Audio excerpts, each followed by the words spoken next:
Hi everyone! Today I'm going to show you how to make the cutest little box, and it is good for more than just treats. It is good for so many things that I just can't wait to show you. So let's head on over to the craft table and get started.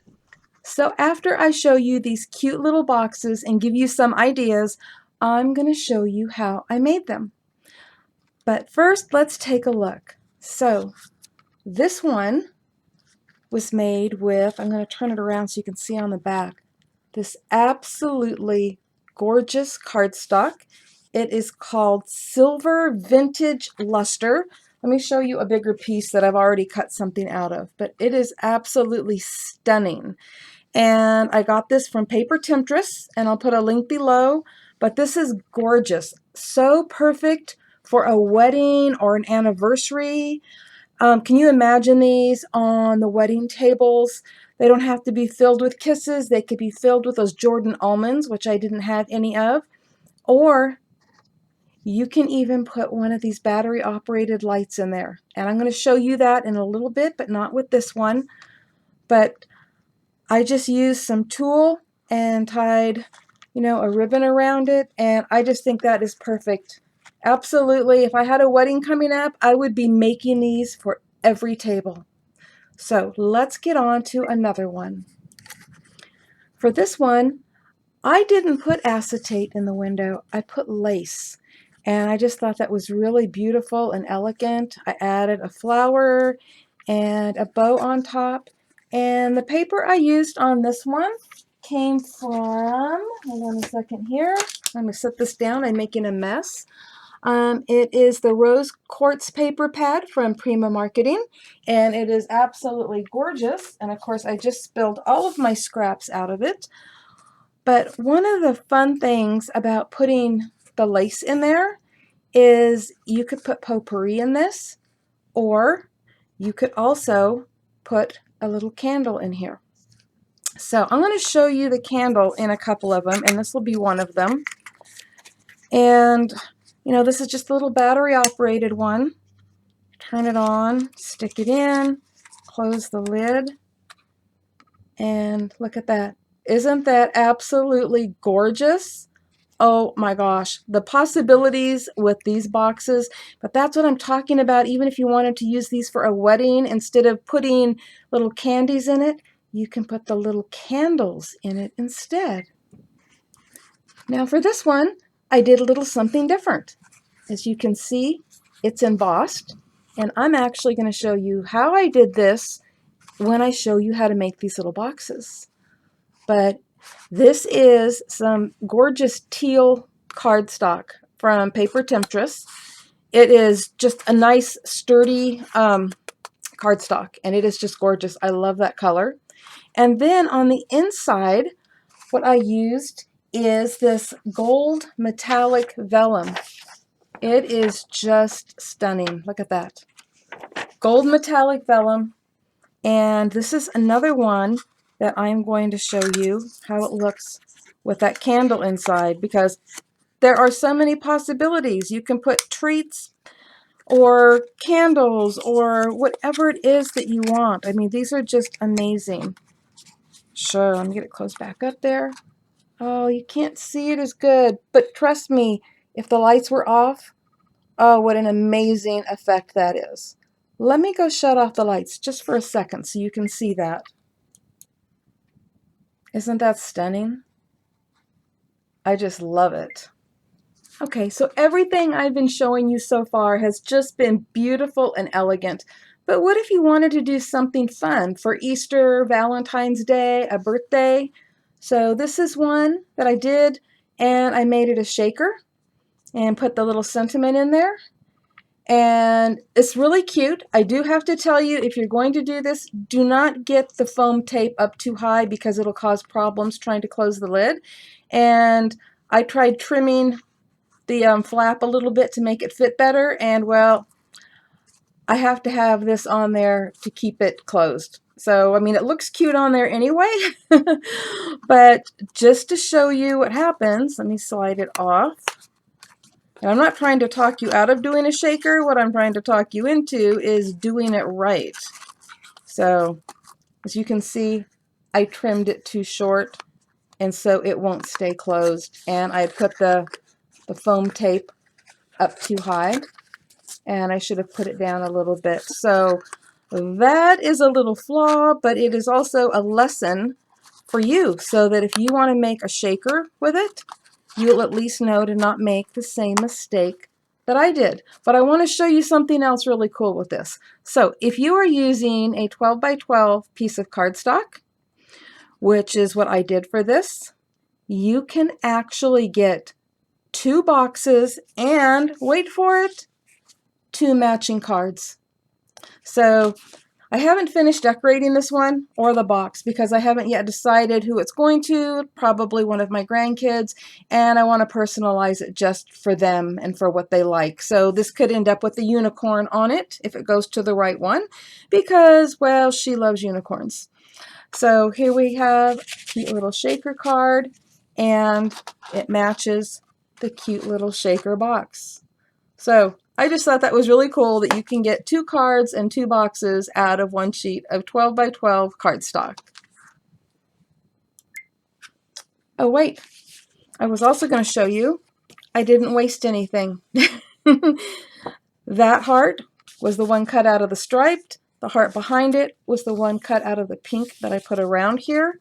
And guess what? The heart that was cut out of there, I have right here. I'm going to use that as the seal on the back of the envelope because if you watch my videos, you know I don't like to waste anything. Okay, are you ready for me to show you how I made those? I did it with this box die. So this is a little heart box die. I'm going to put a link below in the description box to where you can find this at In Love Arts. And I love it, especially if I'm going to end up doing, a wedding or a party, but even for individual things, like for one of my, grandkids' birthdays or something, it is going to be so worth it. I love this. So here's what you need to do. Because that die is so big, you're going to cut a piece of cardstock that is going to fit your mat, or, the cutting plate that you have for your Cuttlebug or your Big Shot. But you want it to fit exactly because this die is going to take up pretty much the whole thing. So I believe I cut this 6 inches by 7 3/4, and I'm going to put it on the plate. Then I'm going to take the die and put that on top and make sure that it's not going over any of the edges. And I am not going to tape it down because I'm hoping it doesn't move. So let me put this on here carefully, making sure that everything is on all of the plates. Sorry, I'm being really careful here because my plates are warped and cracked, and I'm just not ready yet to use a new one. Okay, so I've got it on there, and I'm going to crank it through. And then because I can't reach the other side here because of the camera, I'm just going to crank it back. Okay. And there we go. It cuts it out absolutely beautifully. There's a cute little heart that you can use. And let me get this off of here. Can't get my fingers under things. There we go. And now we have our box. But now I'm going to show you how to emboss it. Now that we've cut it, let's say that you want to emboss it like I did this one. And if you're just going to use a plain white box, that might look really pretty on there, unless, of course, you are using this gorgeous stuff, in which case it might look good embossed too. But I didn't want to mess with that. So let me get things ready, and I'm going to show you how to emboss this. I can hear it now. You guys are saying, wow, a minute ago they were horrible plates. Now look at, they're absolutely beautiful. That's because these are the ones I use for embossing, so they don't get any cut marks, they don't get warped, they're beautiful. And I'm going to be using this Cuttlebug embossing folder. Always make sure you have it going the correct way with the raised part on the back. And I'm going to put this in there, and I'm going to make sure that I'm having the outside of the box facing up. So I'm just going to slide it in here, and you're going to see something really cool about this here in just a second. Okay, let me slide it in. Because what's really cool is the way that this fits, because we don't need the tabs embossed. And look at that. You put it in here just right, and the tabs will not get embossed.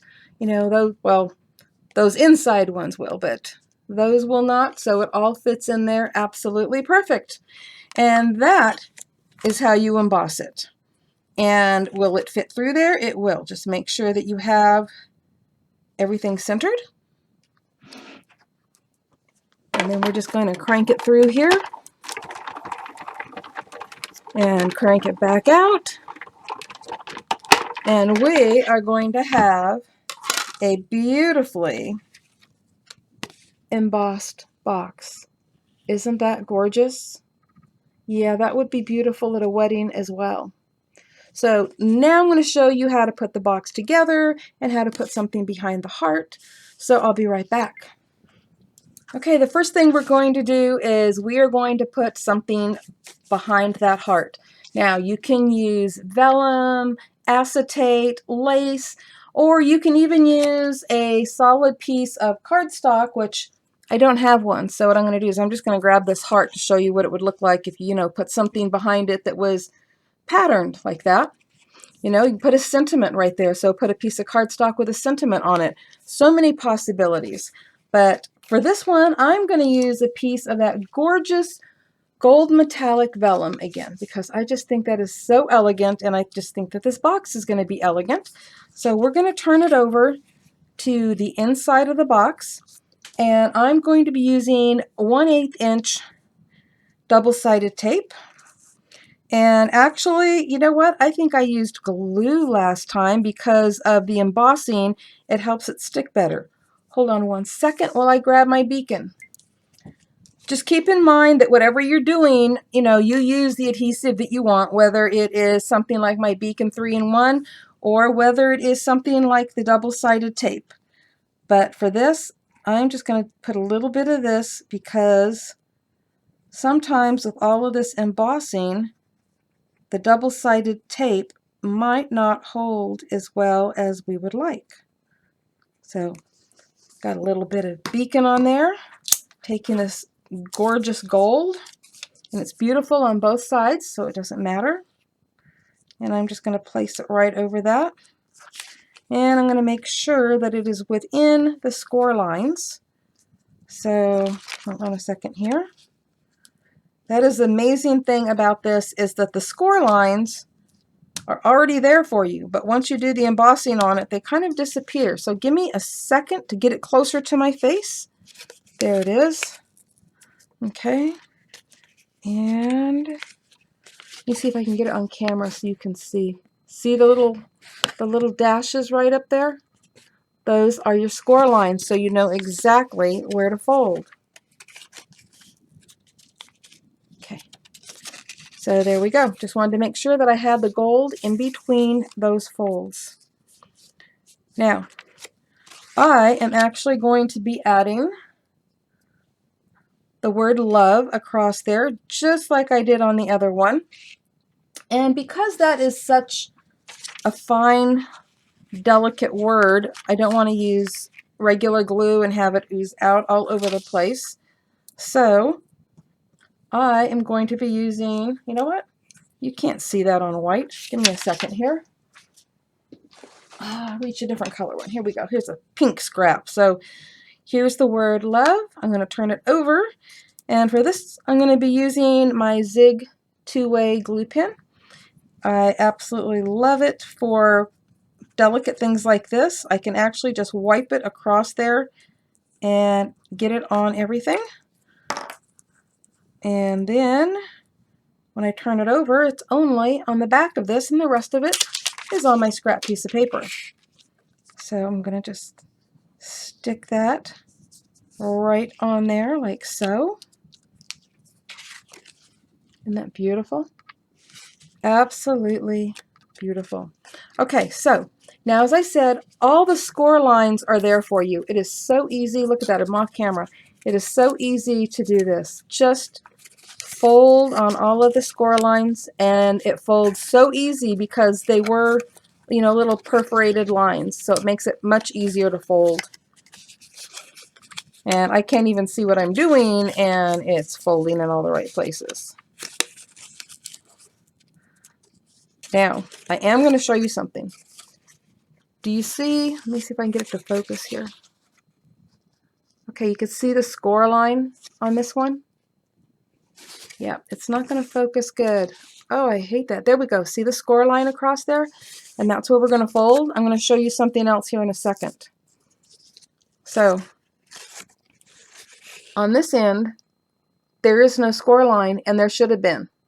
I just thought I'd point that out to you so that if you buy this and you wonder what happened, I'm telling you that the score line was not put there. The good news is you can either use your scoreboard or whatever it is you use to score things, or you can just fold it over just like I did, because you just fold it right there where it's even, and that is the part that you're going to be hooking this to. Okay, so let me make sure that I have everything folded. Okay, it looks like I have everything folded. And so now you can either use glue or double-sided tape to put the box together. So let me bring this up. There's that flap, and here's this edge, and you are just going to bring them together just like that. And because of the embossing, again, I'm going to use my beacon where normally I would use double-sided tape. So you can use whatever works for you. And this is going to take just a minute for it to grab hold. And so while it's doing that, I will be right back. Okay, it was actually less than a minute, but I just didn't want to leave you hanging. So now all you have to do is fold your box up, and it is ready to go.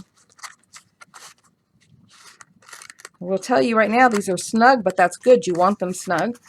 And so there's this cute little box. Isn't it adorable? And if you are wondering about the size, I believe it's 1.5 by 1.5 because that's the size I cut out that piece of vellum for. So it's approximately 1.5 by 1.5 inch box. Now, wasn't that easy? And isn't that just beautiful? Okay, sorry, but I love this, and the second I saw it and the second I started playing with it, all I kept thinking about was how perfect it would be for a wedding or an anniversary or some special party or some special gift, or it could just be a special treat that you want to give a coworker and leave on their desk. Or like I said, you know, there's always, Valentine's Day and birthdays, and it could be for kids or grown-ups. It can be for candies or potpourri if you're using lace or a candle in it. There are so many possibilities with this. I absolutely love it, and I had to share it with you. Thank you all for watching today, and I hope this has given you so many ideas of what you can do with those little boxes. And don't forget, click where it says show more. That'll drop down and you will find a link to In Love Arts and to the little box die that I used today, as well as to a discount code. And you will also find links to Paper Temptress, where you can find the gorgeous papers that I used today, and a link to Crafter's Castle Challenge, where you can enter your creations. Happy crafting, everyone. Bye-bye.